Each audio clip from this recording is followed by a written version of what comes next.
So Cenk Uygur had an interesting moment. He got interviewed by, that one dude. It's gone. Everybody, the two British guys, relatively young British guys. Well, one of the things was that they were a fundamental challenge to him.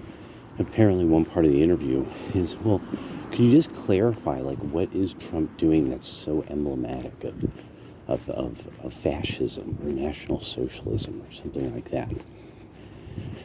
Well, after UC Berkeley, and probably Cenk did this long before the UC Berkeley thing, and so, but the key thing is that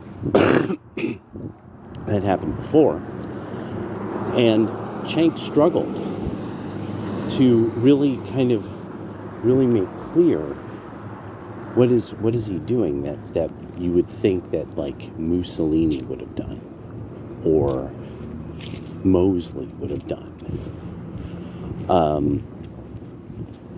At this stage, one of the key things that there's no way around. The left shows up to the events the right puts on and engages in mass violence. It's not another thing. So a lot of people just have to understand that, well, if we're judging you because you've done something and we've got you dead to rights and on film and you do it all the time and you guys like it, you celebrate your violence, which was one of the things that was happening. This man got beaten up, and so this dude starts harassing him really actually on the grounds of race. He starts mocking him because he was assaulted and because of his race. Showing what your party really is.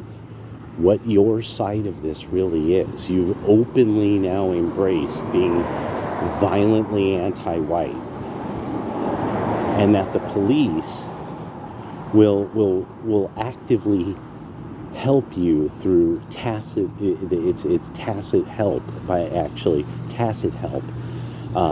because they allow you guys to mob up and then they always get turned on. The police end up getting hurt.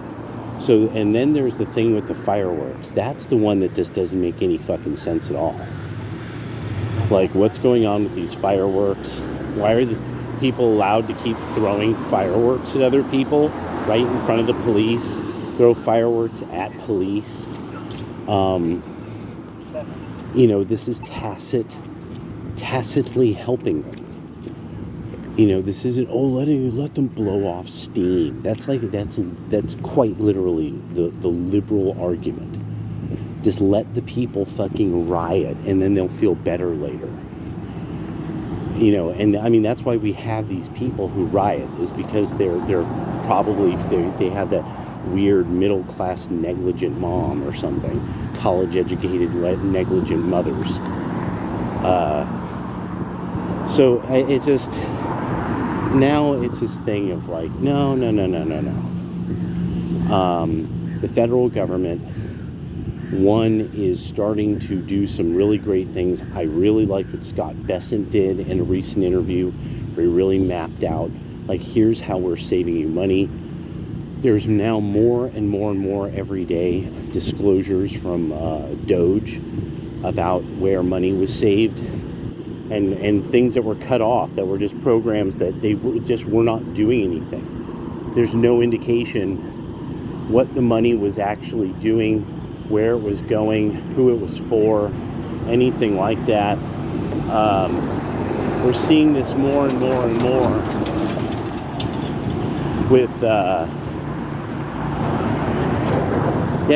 Doge disclosures and with the shutting down of the government.